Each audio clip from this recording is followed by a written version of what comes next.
نحمده ونصلي على رسوله الكريم اما بعد فاعوذ باللہ من الشیطان الرجیم بسم اللہ الرحمن الرحیم۔ عزیزان گرامی، عقل کا تقاضا تو یہ ہے کہ جب کسی کو کوئی بیماری لاحق ہو تو اسے ڈاکٹر کے پاس بھیجا جائے، نہ کہ کسی حجام کے پاس یا کسی موچی کے پاس بھیجا جائے۔ اور اگر کسی کا جوتا ٹوٹ جائے، عقل تو یہ کہتی ہے کہ اسے کسی موچی کے پاس بھیجا جائے۔ اگر ہم اسے حجام کے پاس بھیجیں گے اس کا یہ مسئلہ حل نہیں ہوگا۔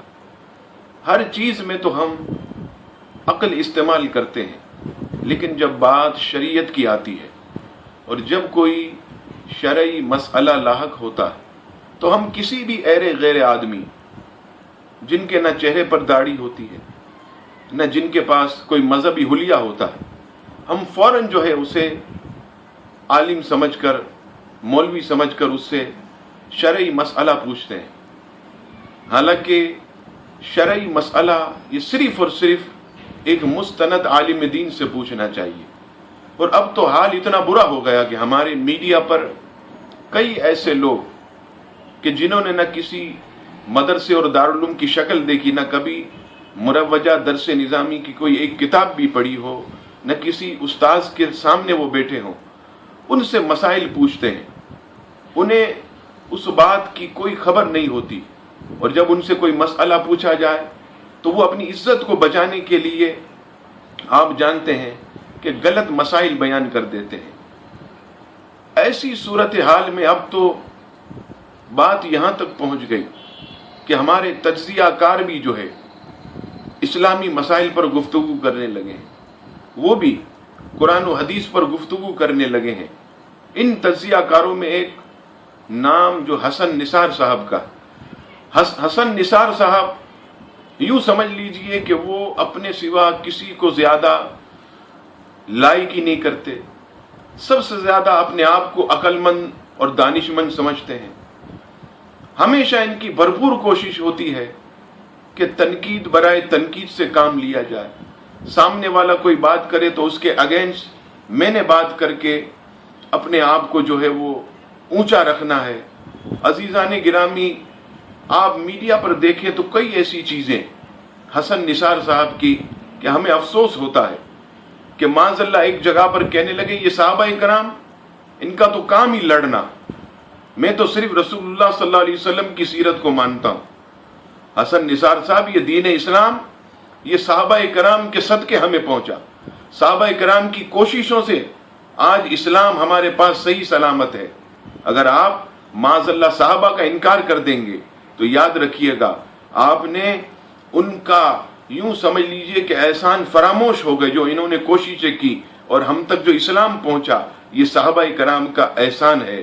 نبی پاک صلی اللہ تعالی علیہ وسلم نے صحابہ کرام کی ایسی جماعت تیار کی کہ جنہوں نے اخلاص کے ساتھ اور بالکل دیانتداری کے ساتھ من و ان شریعت کو پوری دنیا میں پہنچایا اور پھیلایا۔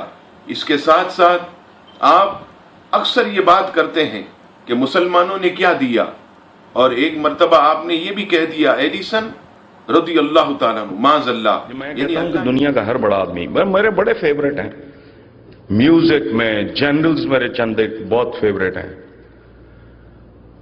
پوئٹس میرے بہت، پروز رائٹرز میرے بہت فیوریٹ ہیں۔ میں ایڈیسن رضی اللہ تعالیٰ عنہ، میں last time when I was here میں باقاعدہ ہاتھ باندھ کے فورڈ کی تصویر کے ساتھ کھڑا ہوا ہے۔ کیا اللہ تبارک و تعالیٰ کسی کافر سے راضی ہو سکتا؟ اسے تو عذاب علیم کی بشارت دی گئی ہے کہ وہ ان کے لیے دردناک عذاب ہے۔ آپ تو قرآن مجید فرقان حمید کے مخالف بات کر رہے ہیں کہ کافر یہ کہہ رہے ہیں کہ اللہ تعالیٰ ان سے راضی ہو، معاذ اللہ ثم معاذ اللہ۔ یہ آپ کون سے جو ہے وہ مذہب کی تبلیغ کرنے بیٹھے ہیں؟ اور آپ کہتے ہیں مسلمانوں نے ہمیں کیا دیا، مسلمان سائنسدانوں نے ہمیں کیا دیا۔ ارے آپ نے اگر تاریخ پڑھی ہو، 4 کتابیں پڑھ کر آپ جو ہے اسلام اور مسلمانوں کے خلاف جو ہے محاذ کھڑا کرتے ہیں۔ ارے آپ کبھی پڑھیے رفیق انجم کی کتاب، 100 عظیم مسلمان سائنسدان اور 100 عظیم مسلمان سائنسدانوں کی ایسی فہرست انہوں نے تیار کی کہ میں اگر نام لوں تو اس میں جو ہے کئی منٹ درکار، لیکن آپ کے سامنے مشہور نام ابو بکر بن محمد الحسین، یہ مشہور سائنسدان ابو بکر محمد بن یحییٰ ابن الصنع، ابراہیم بن جندم، ابن بطوطہ، الغبیک، القاشی، اسحاق بن حنین، اسی طرح ابن عراق، ابن زہر، اسی طرح عبد الولید بن ابن رشد، اسی طرح شہاب الدین، اسی طرح جو ہے خالد بن یزید، اسی طرح حکیم یحییٰ منصور، حسن بن الہیثم، اسی طرح جو ہے محمد بن احمد غزالی پائے کے سائنسدان، کمال الدین، اسی طرح علی احمد نصوی، اور میں کس کس کے نام لوں کہ جنہوں نے ایسے ایسے کارنامے انجام دیے، اور یہ سب مسلمان سائنسدان۔ اور آج آپ کہتے ہیں کہ مسلمان سائنسدانوں نے ہمیں کیا دیا، کوئی سوئی بھی بنا کے نہیں دی۔ ارے آپ آئیے مطالعے کی طرف، آپ پڑھیں، آپ کو پتہ چلے گا کہ مسلمانوں نے کیا کچھ نہیں کیا۔ اور آپ کہتے ہیں کہ مسلمانوں کی عزت کیا ہے، دنیا ان کو حقارت کی نظر سے دیکھتی ہے۔ برا مت مانیے گا، یہ آپ ہی جیسے لوگوں کے اعمال کی وجہ سے ہے کہ آج ہم مسلمان جو ہے یہ پستی کی طرف جا رہے ہیں۔ آپ جیسے لوگ اگر اسلام مخالف بات کریں گے، قرآن و سنت کے مخالف بات کریں گے، صحابہ کرام کے مخالف بات کریں گے، آپ بتائیے کیا یہ پستی کی طرف جانا نہیں ہے؟ اگر ہم دنیا میں دوبارہ اپنی عزت کو بحال دیکھنا چاہتے ہیں تو ہمیں اسلامی اصولوں کو مضبوطی سے تھامنا ہوگا، شریعت کی پابندی کرنی ہوگی۔ آپ اور ہم یہ سمجھتے ہیں کہ میڈیا پر اگر اسلام مخالف گفتگو کر کے ہم جو ہے اسلام کو فائدہ پہنچانے، نہیں، یہ تو ہم اسلام کو نقصان پہنچاتے ہیں۔ اور آپ کہہ رہے ہیں کہ پاکستان کی قوم یہ ایک قوم نہیں ہے، تو پھر جائیے جہاں ایک قوم ہے وہاں چلے جائیے۔ اس ملک میں رہ کر آپ نے نام بنایا، عزت کمائی، آپ نے اتنا پیسہ جمع کیا، ہر میڈیا پر آ کر آپ جو ہے وہ بکواسات کرتے ہیں، یہ سب کیا ہے؟ یہ اسی ملک کے اندر ہے۔ اگر آپ دوسرے ملک میں چلے جائیں آپ کو اس طرح بولنے کی مکمل آزادی ہرگز نہیں مل سکتی۔ یہ پاک وطن پاکستان ہی ہے، یہ الحمدللہ ایک قوم ہے، اور یاد رہے یہ ملک ہم نے لا الہ الا اللہ محمد رسول اللہ صلی اللہ تعالی علیہ وسلم کی بنیاد پر ہم نے حاصل کیا۔ اور الحمدللہ جناح صاحب نے بھرے جلسے میں کسی نے ان سے پوچھا کہ جناح صاحب پاکستان بن گیا تو اس کا قانون کیا ہوگا؟ تو جناح صاحب نے قرآن مجید فرقان حمید جو ہے یہ اٹھا کر کہا کہ پاکستان کو کسی قانون کی ضرورت نہیں، یہ قرآن مجید پاکستان کا قانون ہوگا۔ اور الحمدللہ اس پاکستان کو اسلام کا قلعہ کہا جاتا ہے، لیکن آپ صرف اور صرف تنقید برائے تنقید کی طرف ہیں۔ آئیے آپ مطالعہ کریں اور آپ اس قوم کو جو ہے تعصب کی اینک اتار کر دیکھیں۔ آپ کے اندر ماڈریٹ، آپ کے اندر جو ہے لبریشن، یہ سب ایسا جو ہے سما گیا ہے کہ آپ کو جو ہے صرف ان کے سوا کوئی چیز نظر نہیں آتی۔ خدا را آپ آئیے، علم کی طرف آئیں، آپ ہمارے علماء کی کتابوں کی طرف آئیں، آپ جو ہے اسلامی مورخین کی کتابیں پڑھیں تاکہ آپ کو پتہ چلے کہ یہ اسلام حقیقت میں ایک ایسا مذہب ہے کہ جو ہمیں صرف اور صرف امن اور بھائی چارگی کی طرف لاتا ہے۔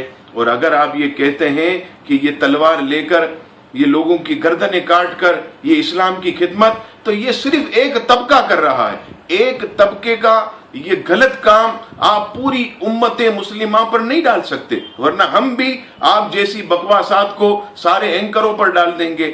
آپ جو بیٹھ کر الٹی سیدھی باتیں کرتے ہیں یہ سارے تجزیہ کاروں پر ڈال کر یہ کہیں کہ یہ تجزیہ کار، ان تو بات کرنے کی تمیز نہیں ہے، لیکن نہیں، یہ صرف چند لوگ ایسے ہوتے ہیں۔ ایک تالاب میں اگر کوئی گندی مچھلی آئے اسے نکال کر باہر پھینکا جائے، نہ کہ پورے تالاب کو صاف کیا جائے، تو یہ ایک سازشی عناصر کا ٹولہ ہے کہ جو مسلمانوں کے گلے کاٹتا ہے۔ اسلام کے نام پر یہ خودکش بمبار تیار کیے جاتے ہیں، لیکن الحمدللہ اسلام وہ مذہب ہے کہ جس نے